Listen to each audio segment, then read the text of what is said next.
The War of Caernarvon Crescent.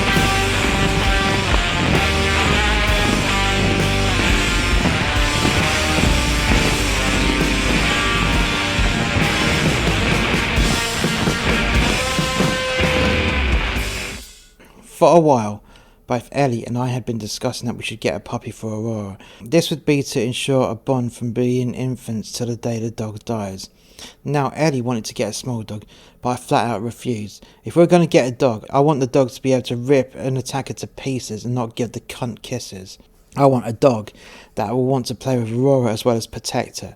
So one day, without Ellie's consent, I came home with a Doberman Pinscher puppy before she had a chance to do the same thing to me, but with a shitty little toy dog like a Chihuahua or something else that's equally pathetic. I opened up the front door with this 3-month-old Doberman in tow on his lead. I closed the front door and walked into the living room and released the lead. The Doberman darted around the living room like a bat out of hell, investigating his new surroundings. "What the hell is that?" Ellie asked. "That there is Agamemnon, Aurora's new best friend," I said with a grin. "Well, Aurora's new best friend has just taken a piss over your printer," Ellie said.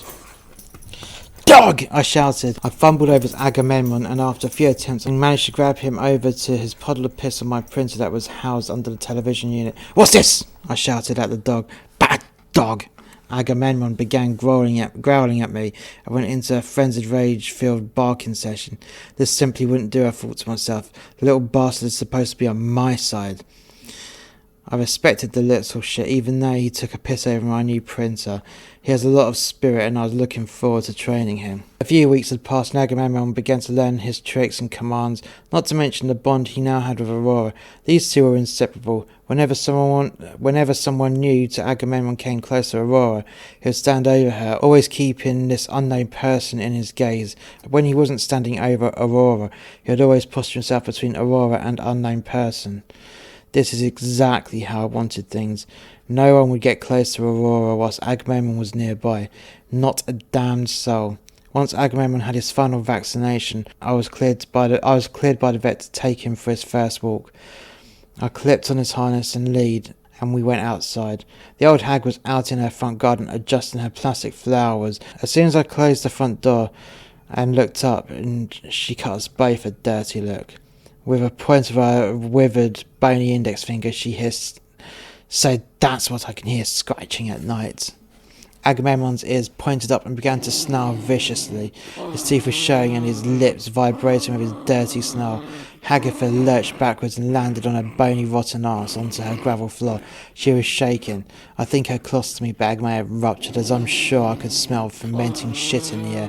"Well," I said, "looks like you've made an enemy there." I stroked Agamemnon to calm him down. I stroked him on the side. "Calm down, boy. Calm down. I'm sure the mean old bag didn't mean to piss you off with pointing at you." I paused. "There we go, boy. I'm sure she won't do it again." Agamemnon stopped his snarling and calmed down. "Good boy," I said to the dog. I could hear some voices coming towards me from the house on the other side. "Wow, you got a dog!" It was the kids from next door. "Can we pet him?" "Sure you can," I said. The kids opened the gate and began to stroke the reciprocating pooch. "Careful," snapped the old woman. "That dog just attacked me," she cried. "Attacked you? Why asked did he attack you?" I said. "He snarled at you because you were being mean to him. So stop your fucking lies." "If he was dangerous, wouldn't he be chewing these kids to shreds by now rather than licking them to death?" The kids ignored what was being said. They were too engrossed with stroking the dog. "What's his name?" one of the kids asked. "Agamemnon," I proudly said. "Aga what?" the boy replied. "Agamemnon," I said once more.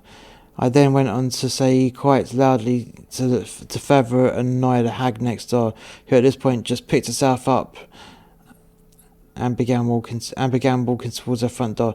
"He's named after a brutal and vicious ancient Greek warlord and conqueror." "Wow," said the two boys in tandem. Can we walk in with you?" "You need to ask your parents," I said. "Not today, but I'm sure if your parents say it's okay, you can come tomorrow."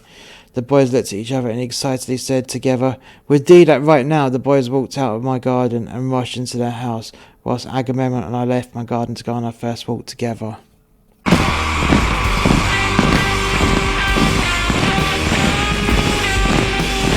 Thank you for listening to the War of Caernarvon Crescent. If you've enjoyed this production from Master X Media, why not check out more content by clicking the link in the description below.